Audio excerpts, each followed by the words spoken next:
Quando repetimos o credo durante a missa, muitas vezes as palavras passam rápido pelos nossos lábios. Mas por trás de cada frase, há um mundo de significados que moldaram a fé cristã durante séculos. Hoje vamos mergulhar em 3 artigos que revelam não apenas verdades dogmáticas, mas realidades que tocam diretamente a nossa vida. Subiu aos céus, está sentado à direita de Deus Pai Todo-Poderoso, donde há de vir a julgar os vivos e os mortos, e creio no Espírito Santo. Essas afirmações não são meros enfeites litúrgicos, são pilares que sustentam a experiência cristã. Falam do Cristo glorificado, do Cristo que voltará e do Espírito que já age em nós. Falam do passado, do futuro e do presente, formando um arco perfeito que envolve toda a nossa história. O Catecismo da Igreja Católica nos recorda que a fé não é apenas memória, nem apenas expectativa, mas vida concreta, sustentada pelo Espírito e iluminada pela esperança da glória. É isso que vamos explorar. Mas antes de avançar, é preciso entender uma coisa fundamental.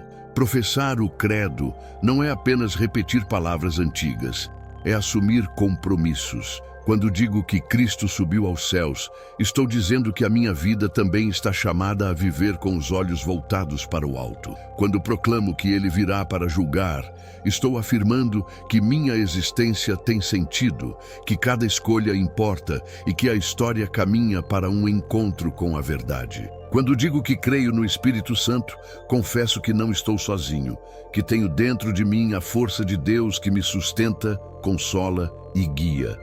Esses 3 artigos são como janelas que se abrem para dimensões diferentes da mesma fé. A ascensão nos aponta para o destino eterno, o julgamento nos recorda a responsabilidade das nossas escolhas e o Espírito Santo nos mostra a presença de Deus aqui e agora. É por isso que precisamos não apenas conhecer essas verdades, mas deixar que elas moldem nossa maneira de viver. Este vídeo é um convite a mergulhar fundo. Não vamos olhar para essas frases como quem estuda curiosidades religiosas, mas como quem busca compreender o coração da própria fé. Você vai perceber que esses artigos não estão distantes, não são apenas para estudiosos ou teólogos, mas falam diretamente da sua vida, dos seus desafios, da sua esperança. Prepare-se, porque ao final desta reflexão você vai perceber que nunca mais será capaz de recitar o credo de forma distraída. Cada palavra vai carregar um novo peso, cada artigo vai ter uma nova luz, cada verdade vai se tornar uma chave capaz de abrir o sentido da sua caminhada cristã. Antes de seguirmos, já faço um convite. Se este tema desperta algo no seu coração, inscreva-se agora no canal e ative o sininho. Aqui você vai encontrar explicações profundas, mas claras, sobre o Catecismo da Igreja Católica, conteúdos que não apenas informam, mas ajudam a rezar, a refletir e a viver melhor a fé. Deixe também seu comentário. Qual desses 3 artigos você considera mais desafiador ou mais inspirador na sua caminhada cristã? Quero muito conhecer a sua experiência. E compartilhe este vídeo para que mais pessoas redescubram o poder e a beleza do credo. Agora, vamos começar nossa jornada. E ela se inicia com o mistério da ascensão de Cristo. O 6º artigo do credo: subiu aos céus, está sentado à direita de Deus Pai Todo-Poderoso. O que isso significa para a Igreja e para cada um de nós? É isso que vamos descobrir a seguir. Quando proclamamos no credo, subiu aos céus, está sentado à direita de Deus Pai Todo-Poderoso, não estamos apenas repetindo um detalhe histórico. Estamos professando um dos maiores mistérios da fé, a humanidade de Jesus glorificada, elevada à intimidade de Deus e entronizada como Rei do Universo. O livro dos Atos dos Apóstolos descreve a cena com simplicidade. Enquanto olhavam, ele foi elevado, e uma nuvem o ocultou de seus olhos. Atos 1:9. Mas por trás dessa imagem está um acontecimento cósmico. Cristo, que nasceu em Belém, caminhou pela Galileia, chorou diante de Lázaro e morreu no Calvário, agora entra no céu, levando consigo a nossa carne. Isso significa que no coração da Trindade há um lugar reservado para a humanidade. O Filho de Deus não deixou para trás a sua condição humana, mas a levou consigo. E é por isso que o Catecismo da Igreja Católica, no número 665, afirma: a ascensão de Cristo marca a entrada definitiva da humanidade de Jesus no domínio celeste de Deus. Essa verdade muda radicalmente nossa maneira de olhar a vida, porque se a nossa humanidade já está presente em Deus, significa que a nossa história não é um beco sem saída. Cristo abriu o céu como destino, não apenas para si mesmo, mas para cada um de nós. Ele é o primeiro a atravessar a ponte, mas não para ficar sozinho. Ele abre caminho para que todos possam segui-lo. E o que significa dizer que ele está sentado à direita do Pai? Na linguagem bíblica, estar à direita é ocupar o lugar de autoridade, de honra, de poder. Não se trata de posição física, mas de uma realidade espiritual. Cristo reina. Ele é o Senhor da história, o juiz da humanidade, o intercessor que apresenta ao Pai as nossas vidas. Essa imagem nos dá segurança, porque nos lembra que o universo não é governado pelo caos, mas por aquele que nos amou até a cruz. Mas a ascensão não significa ausência. Pelo contrário, o próprio Jesus disse: é bom para vós que eu vá, porque se eu não for, o Paráclito não virá a vós. João 16:7. Ele sobe ao céu para enviar o Espírito Santo, para estar presente de uma nova maneira, invisível, mas eficaz. É como se dissesse: não estarei mais limitado a um tempo e lugar, mas estarei com todos, em todos os tempos, até o fim dos séculos. Esse mistério tem consequências práticas para a nossa vida. Viver a fé na ascensão significa viver com esperança, mesmo diante das crises do mundo. Quantas vezes olhamos para a realidade e sentimos que tudo está fora de controle? Violência, guerras, injustiças, sofrimento. Mas a fé nos recorda: Cristo já reina. Ele não abandonou a humanidade, não entregou o mundo ao acaso. Seu trono é seguro, sua autoridade é real, sua vitória é definitiva. Ao mesmo tempo, a ascensão nos chama a viver como cidadãos do céu. Isso não significa fugir das responsabilidades da terra, mas viver aqui com os olhos fixos no alto. É o equilíbrio entre presença e transcendência. Estar no mundo sem ser escravo dele. Viver a vida terrena sem perder de vista a eterna. Essa é a espiritualidade que o Catecismo no número 664 apresenta. Estar sentado à direita do Pai significa a inauguração do reino do Messias, realização da visão de Daniel acerca do Filho do Homem. Foi-lhe dado poder, glória e realeza. Todos os povos, nações e línguas o serviam. Seu domínio é eterno e não passará jamais. Por isso, cada vez que professamos no credo que Cristo subiu aos céus, estamos reafirmando nossa confiança em um Senhor vivo, presente e atuante. Ele não subiu para se afastar, mas para estar ainda mais próximo. Não reina de longe, mas reina intercedendo por nós. Não abriu o céu para si, mas para todos os que o seguem. Esse é o poder transformador da ascensão. Lembrar-nos de que nossa vida tem direção, de que nosso destino é a glória e de que já temos um intercessor diante do Pai. Isso nos dá força para viver com dignidade, coragem e esperança. Quando o credo proclama: donde há de vir a julgar os vivos e os mortos, somos convidados a refletir sobre uma verdade que atravessa toda a Escritura e que o Catecismo apresenta com clareza. A história não caminha ao acaso, não termina no nada, não é governada pelo caos. A história caminha para um encontro definitivo com Cristo, que virá como juiz universal.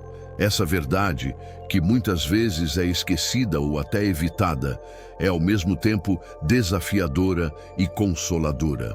Porque se por um lado nos lembra da seriedade da vida e da responsabilidade de nossas escolhas, por outro, nos garante que a justiça de Deus triunfará sobre toda injustiça e que o amor será a medida final de todas as coisas. O Evangelho de Mateus nos oferece uma imagem poderosa desse juízo, a separação das ovelhas e dos cabritos. Mateus 25, 31, 46. O Filho do Homem vem em sua glória, rodeado de anjos, e se senta em seu trono. Diante dele, todas as nações são reunidas. E o critério do julgamento não é riqueza, poder, fama ou conhecimento, mas o amor. Tive fome e me destes de comer. Tive sede e me destes de beber. Era estrangeiro e me acolhestes. Estava nu e me vestistes. Doente e me visitastes. Preso e fostes ver-me. É aqui que compreendemos a lógica do reino. Seremos julgados pelo amor concreto, pelo que fizemos ou deixamos de fazer ao próximo. O Catecismo, no número 1039, confirma: o juízo final revelará, até as últimas consequências, o bem que cada um tiver feito ou deixado de fazer durante a sua vida terrena. Isso significa que cada gesto, por menor que pareça, tem peso eterno. Nada se perde. Nem uma oração feita em silêncio, nem uma lágrima oferecida a Deus, nem uma obra de misericórdia realizada em segredo. Tudo será revelado. Mas é importante compreender: o juízo de Cristo não deve ser visto como uma ameaça, mas como esperança. Porque, ao contrário dos tribunais humanos, que são limitados e muitas vezes injustos, o tribunal de Cristo é perfeito. Ele não julga aparências, não se engana com máscaras, não é influenciado por poder ou prestígio. Ele vê o coração, conhece nossas intenções, nossas lutas, nossas feridas e, sobretudo, nos julga com misericórdia. Não uma misericórdia barata, mas a misericórdia da cruz, que custou o preço do próprio sangue. Essa certeza deveria nos libertar de dois extremos: o medo paralisante e a indiferença. O medo paralisante de um Deus que só condena não corresponde à verdade revelada. Cristo virá como juiz, sim, mas como juiz que nos amou até a morte e que deseja a nossa salvação. Por outro lado, a indiferença, que pensa que nossas escolhas não têm peso, também é mentira. Cada decisão constrói ou destrói em nós a capacidade de amar, e isso terá consequências eternas. O Catecismo também nos lembra que o juízo final trará à luz a justiça de Deus diante da história. Quantas vezes não vemos o mal triunfar, os inocentes serem condenados, os injustos prosperarem? Muitas vezes perguntamos: onde está Deus? A resposta plena virá nesse dia. Nada ficará oculto, nada ficará impune. O juízo será a vitória da verdade sobre a mentira, da justiça sobre a corrupção, da vida sobre a morte. Isso deve encher o coração do cristão de esperança, porque mostra que a última palavra não é do mal, mas de Cristo. Essa verdade também ilumina a nossa vida cotidiana. Se Cristo virá julgar, então cada escolha importa. Não há tempo perdido, não há gesto sem sentido. Viver à luz do juízo é viver cada dia como oportunidade de amar mais, de servir mais, de ser mais fiel. É entender que nossa liberdade não é um brinquedo, mas um dom precioso que decide a eternidade. E aqui está um detalhe que toca profundamente. Seremos julgados pelo mesmo Cristo, que hoje nos alimenta na Eucaristia, que nos perdoa na confissão, que nos acompanha em cada passo. Não seremos julgados por um estranho, mas pelo amigo que deu a vida por nós. Isso muda tudo, porque se por um lado nos chama à responsabilidade, por outro nos dá confiança. Sabemos que seremos julgados por aquele que nos ama infinitamente. Por isso, proclamar que ele virá julgar os vivos e os mortos é também proclamar a esperança. É dizer ao mundo que a história tem direção, que a vida tem sentido, que nossas escolhas têm valor. É viver com vigilância, não por medo, mas por amor. É esperar o encontro final, não como quem teme a condenação, mas como quem aguarda o abraço do Senhor. Esse artigo do credo é um chamado à conversão diária. Cada vez que o recitamos, renovamos a certeza de que um dia tudo será revelado, tudo será restaurado, tudo será iluminado pela verdade de Cristo. E essa certeza deve nos impulsionar a viver com mais amor, mais generosidade, mais fé, porque no fim, o critério do juízo será simples e profundo quanto amamos.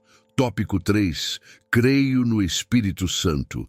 Quando chegamos ao artigo do credo que proclama "Creio no Espírito Santo", entramos em uma das afirmações mais densas e transformadoras da fé cristã.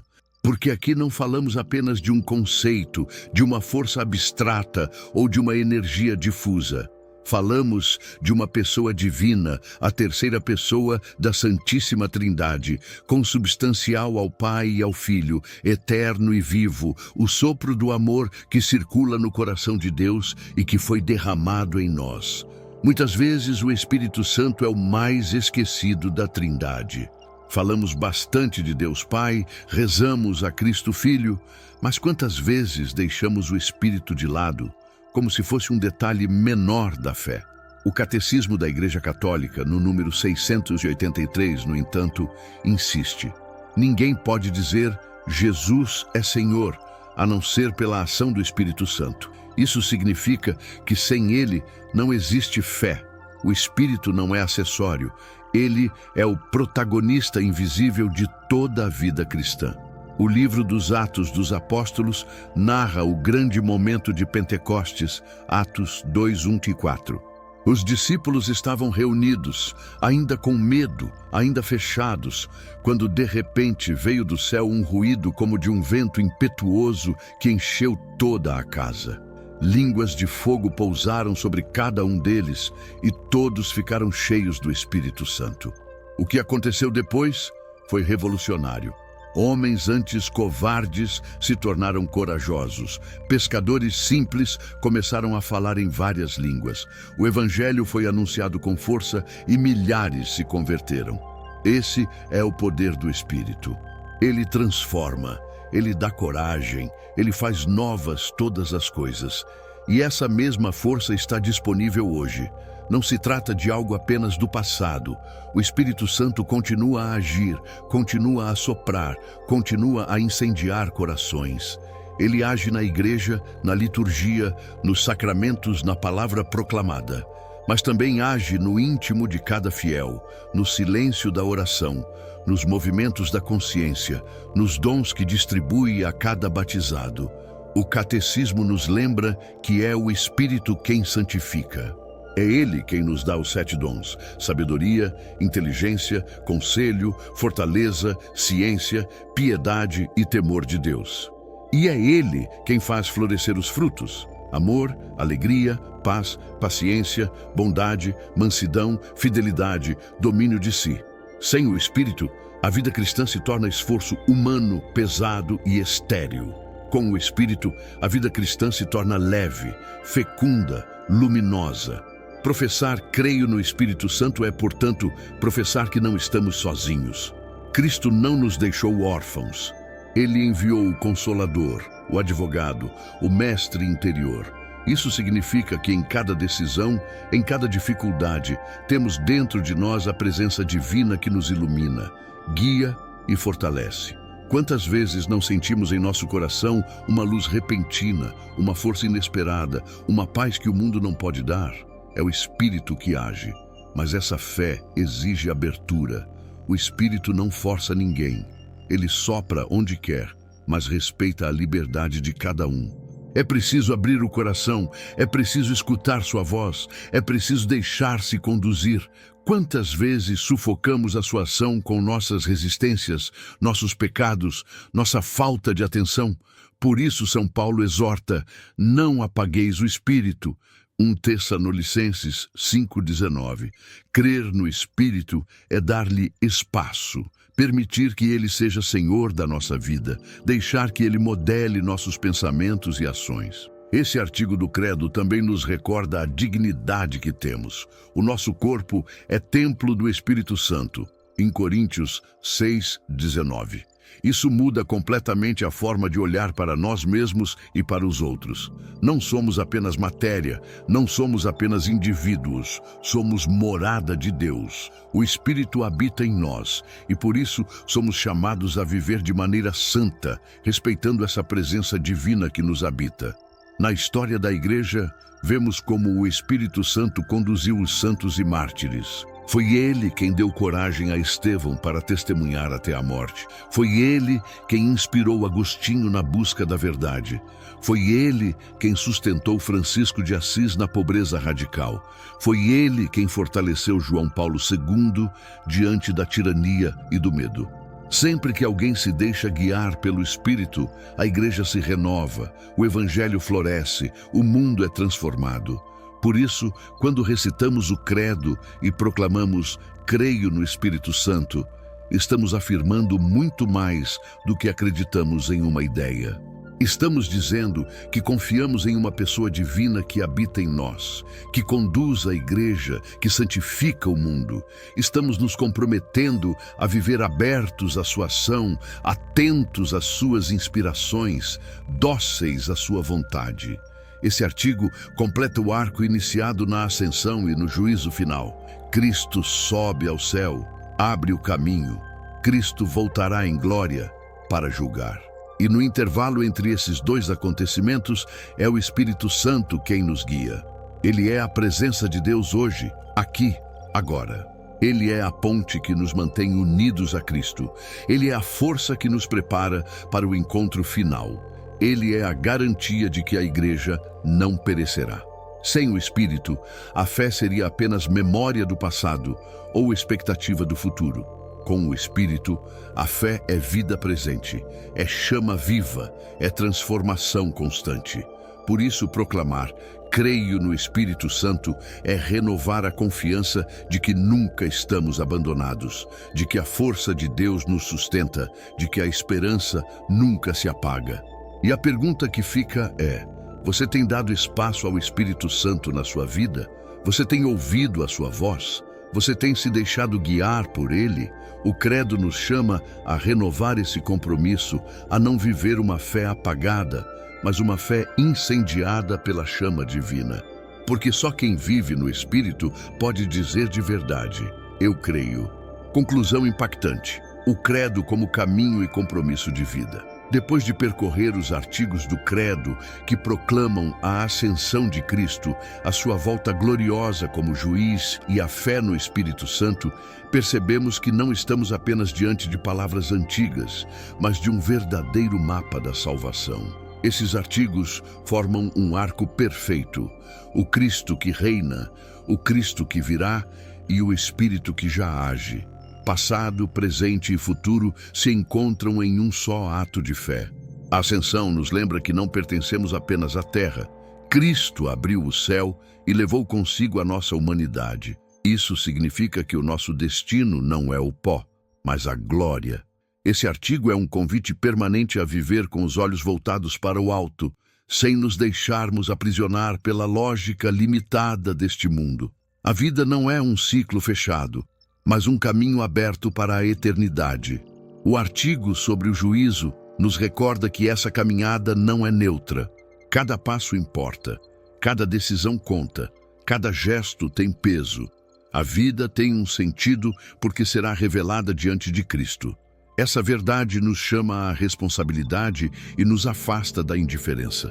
Não podemos viver como se nada tivesse valor eterno.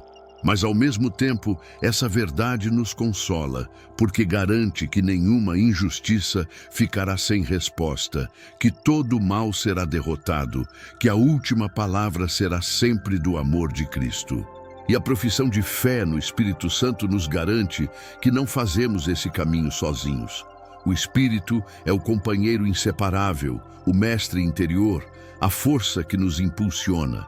Ele nos guia, nos santifica, nos dá dons, acende em nós o fogo da caridade. É Ele quem mantém viva a Igreja, quem renova a face da terra, quem sustenta os corações abatidos. Proclamar "Creio no Espírito Santo" é abraçar uma vida conduzida pela presença de Deus que habita em nós. Esses três artigos se completam. O Cristo glorificado abre o céu. O Cristo juiz dá sentido à nossa liberdade. O Espírito Santo nos fortalece no presente. Juntos, eles mostram que a fé não é um conjunto de ideias, mas uma realidade que envolve toda a nossa existência. O credo não é teoria, é vida. Não é repetição, é compromisso. Não é memória, é esperança viva. Agora, a grande questão é: como viver essas verdades no dia a dia? Professar o credo não pode ser apenas um ato litúrgico, mas precisa se tornar um programa de vida. A Ascensão nos chama a viver com esperança, a não nos deixar dominar pelo desânimo. O juízo nos chama a viver com responsabilidade, sabendo que cada escolha tem valor eterno. O Espírito nos chama a viver com abertura, permitindo que Deus transforme nossos pensamentos, sentimentos e atitudes. Por isso, cada vez que recitamos o credo, precisamos fazê-lo com consciência. Cada palavra é uma chave, cada artigo é uma porta, cada afirmação é um convite. Não podemos rezá-lo de forma distraída, como quem repete uma fórmula. Precisamos rezá-lo como quem reafirma sua identidade, como quem declara sua fé ao mundo, como quem renova sua decisão de seguir a Cristo. E aqui está o ponto mais importante. Professar o credo é também testemunhar. O mundo de hoje precisa de cristãos que não apenas repitam fórmulas, mas que vivam essas verdades com coragem. Precisamos de homens e mulheres que mostrem com sua vida que Cristo reina, que a história caminha para Ele, que o Espírito age e transforma. O credo não pode ser apenas rezado dentro da igreja. Precisa ser testemunhado no trabalho, na família, nas redes sociais, em cada espaço do cotidiano. Esse é o chamado que fica para você. Não deixe que o credo seja apenas palavras.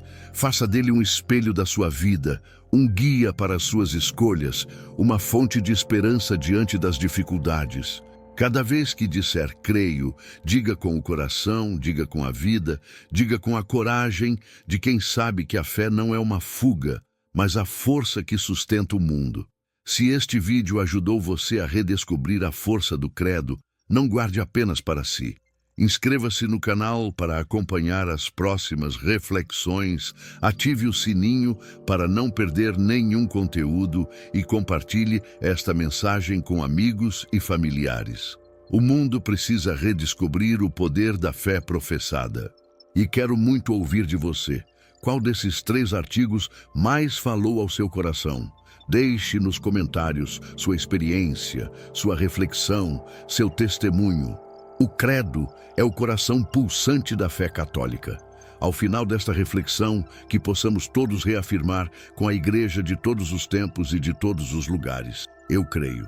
E esse eu creio não é apenas palavra, é vida, é compromisso, é esperança. Porque professar o credo é professar que Cristo reina, que Ele virá e que o Espírito já age. E essa é a certeza que transforma tudo. Fiquem todos com Deus e com a Santíssima Virgem Maria. Até o próximo vídeo.